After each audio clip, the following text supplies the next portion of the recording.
Hello all, this is my case presentation on my client TX.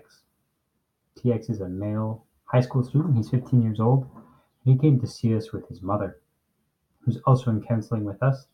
And the way we do it at Alpizo, which is quite interesting, is we see the mom individually and the son individually, and the two therapists then bring them together, and we have a family session at the end. That's been quite productive, and we've accomplished a lot through that. So the presenting issue is primarily the son.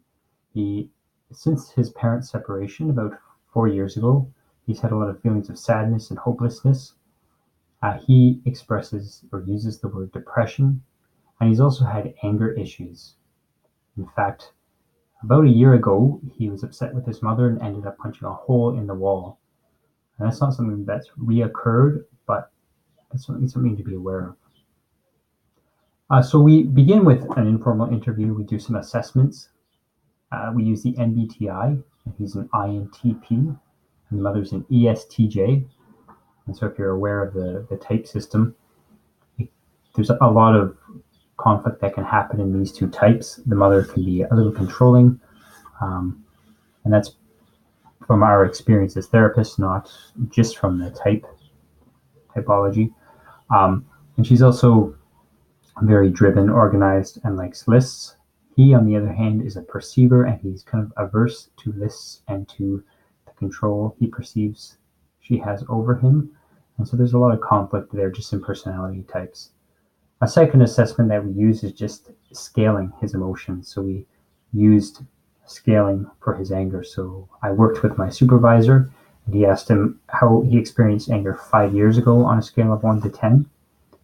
And then every year since, how he's experienced anger on that scale of 1 to 10. So 5 years ago, he experienced anger on the level of 7. He experienced it most days of the week. And currently, he's experiencing it at a 4 or 5 most of the week still, but he says it's not as common as it used to be. So that's in terms of assessments, what we've used so far.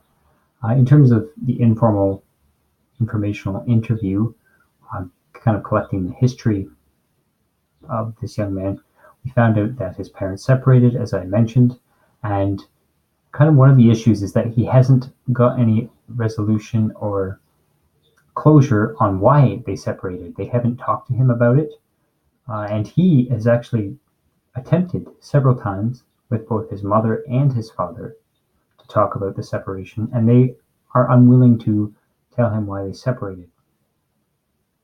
Because I know from the other therapist the reason for the separation, which was the father having an affair, I know the background. I'm not at liberty to tell the son. So trying to move the mother to maybe discussing this with him seems like a good end goal, but they have to come to it themselves, obviously. So we work then with the son, what we can accomplish with him. So we want to move him less away from anger and away from his depression. And we're trying to understand it a little bit more. So one of the issues he has is struggling with teachers. He said there's 2 teachers that seem to pick on him. He said other people in the class will be talking and making noise, and the teacher will ignore it. And if he says something to his friend beside him, even if it's brief, the teacher will immediately tell him to be quiet and to behave in class. And he said it's a regular occurrence. So he feels kind of picked on at class. He's pretty good with his schoolwork. He manages to do most of his homework, and he's getting fairly good grades. However, his mom, it's never quite enough for his mother. And so in our family sessions, we've spent a lot of time trying to figure out what their needs are, especially around schoolwork. The mother really wants him to take ownership of his homework, and she feels like she has to spend too much time nagging him and getting him to accomplish his work done. In terms of coping skills for his anger and for his depression, he has some really good friendships. He mentioned in our last session, actually, that he had told some of his friends about his depression, and he was surprised because they shared that they had experienced similar feelings of dismotivation and sadness. So it kind of normalized his experience, and it's been a good thing for him. He actually wants to invest more in his friendships. He's also getting a lot out of school. Even though he has 2 teachers that he feels are giving him a difficult time, he is doing well in other subjects, and he does well with the other teachers. A final coping skill. He says when he's sad or depressed, he just likes to go in his room and watch YouTube soccer videos or even videos on astronomy. He's quite intelligent and he likes to research different subjects. And so I'm interested in your thoughts, my fellow classmates, about YouTube and kind of screen time and how it plays into depression. But for now, I'm treating it as a coping mechanism, a good one, and kind of encouraging it. So we're still at the early stages. We've had an intake session and then 2 sessions subsequently.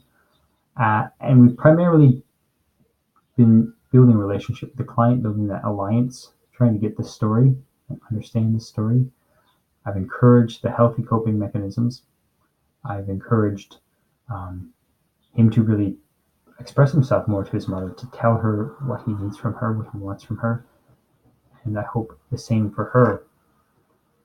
We've also done some psychoeducation around CBT, talking to him about negative thought patterns, teaching him to kind of be aware of his negative thoughts. We haven't given him a diary yet, but that might be a good step. And we've also taught him about anger and the other emotions that can be at play in anger, fear or sadness, and how anger can kind of cover those emotions, which comes from the EFT frame. So in terms of direction, I want to, myself and the other therapists are thinking about bringing in Erikson's stages of development, because it seems like the mother still hasn't fully grasped that he is moving into a different stage. Some of the ways she interacts with him and some of the ways she wants to be in his life seem to harken back to earlier stages of his development, where she is the parent and he's the child. But he's an adolescent and he seems to be wanting more responsibility and more freedom. So I'm curious about how we can bring that dialogue, that conversation into the therapy room. I want to know what you guys think. And secondly, I want to know, too, some of your thoughts on how to integrate CBT. I haven't given him much homework yet, but something like a diary of negative thoughts might be a good idea. But I want to know if you guys have any other thoughts, any other ideas around that. So thank you for listening, and I hope you've learned something from this, and I hope to learn something from you.